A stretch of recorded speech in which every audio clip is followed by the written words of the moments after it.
Çin'de Pekin hükümetinin koronavirüs salgınının kontrol altına alındığını açıklaması sonrası Doğu Türkistan'da yeterli önlemler alınmadan normal hayata dönülmesi koronavirüs tehlikesinin bölgede yeniden yayılması korkularına neden oldu.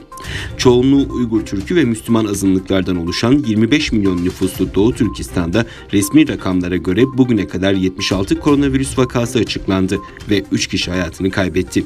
Ülkede yayın yapan devlet kontrolündeki Halkın Gazetesi, Sincan Özerk bölgesinde 12 Mart tarihinden bu yana tüm inşaat alanları, petrol rafinerileri ve tekstil fabrikalarının tam kapasiteye yakın şekilde üretime yeniden döndüğü ve bölgedeki tüm okullarında yeniden eğitim faaliyetlerine başladığını yazdı.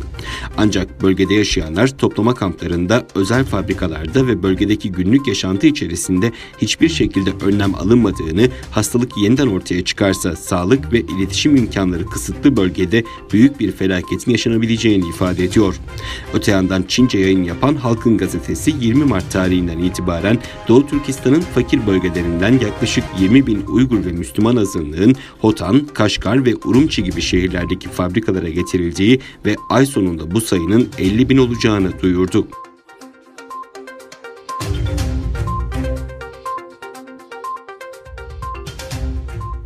Akit TV'de Açık Söz programında koronavirüsle ilgili değerlendirmelerde bulunan gazeteci yazar Tuğrul Selmanoğlu, Çin'in Doğu Türkistan'daki zulmüne dikkat çekerek Doğu Türkistan'da çocuklarının arasından alınıp toplama kampına götürülürken o mazlum Müslüman babanın yapmış olduğu "Ya Rabbi biz güçsüzüz, mutlak güç sahibi sensin, bizim intikamımızı al" duasının bütün bu olan bitenin arkasında olduğuna inanıyorum dedi. Filistin ve diğer bölgelerdeki Müslümanlara yapılan insan hakları ihlallerine, özellikle Çin'in toplama kamplarında Uygurlara yapmış olduğu işkenceye değinen Selmanoğlu, dünyanın bir virüs karşısında diz çökmesi ibret değil midir ifadelerini kullandı.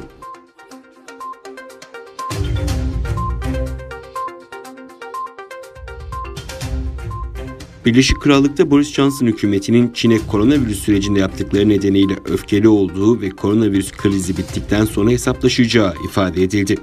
Birleşik Krallık hükümeti yetkilileri Çin'i koronavirüsün şiddeti hakkında yanlış bilgi yaymakla suçladı. İngiliz basınında çıkan haberlerde bilim insanlarının Boris Johnson'a Çin'in gerçek sayıları 15 ila 40 kat azaltarak açıklama ihtimalinin bulunduğunu aktardığı yazıldı. Yetkililer Çin'in ekonomik gücünü diğer ülkeler virüsle boğuşurken onlara yardım teklif etme yoluyla genişletme amacının oldukça açık bir şekilde görüldüğünü ifade etti. İngiliz basınına konuşan yetkililerden biri bu krizden sonra diplomatik bir yeniden değerlendirme olacak, bir hesaplaşma mutlaka gerçekleşmeli dedi. İngiliz basını Johnson hükümetinin Çin'in süreci yönetme politikasına oldukça kızgın olduğunu ve Çinli telekom şirketi Huawei'nin ülkedeki 5G kablosuz ağını tesis etme anlaşmasının iptal edilebileceğini ileri sürdü. Johnson, Huawei'ye bu anlaşmayı vererek en yakın müttefiklerinden olan ABD Başkanı Donald Trump'ı kızdırmıştı.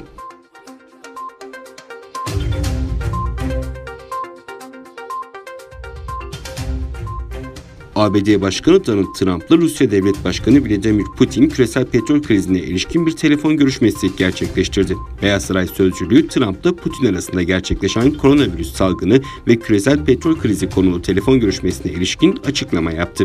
Sözcü iki liderin de enerji piyasasının istikrarının önemli olduğu konusunda mutabık kaldığını belirtti. Görüşmeye dair Kremlin'den yapılan açıklamada da Putin ve Trump'ın petrol pazarındaki mevcut durumu ele aldıkları ve bu yöndeki istişarelere Enerji Bakanları üzerinden devam etme konusunda anlaştıkları kaydedildi.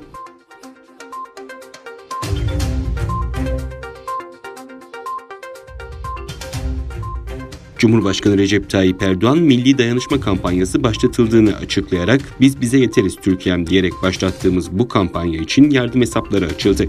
Kampanyayı şahsım olarak 7 aylık maaşımı bağışlayarak açıyorum. Kabine üyeleri ve eşlik edenler kampanyaya 5 milyon 200 bin lira bağışta bulundu dedi.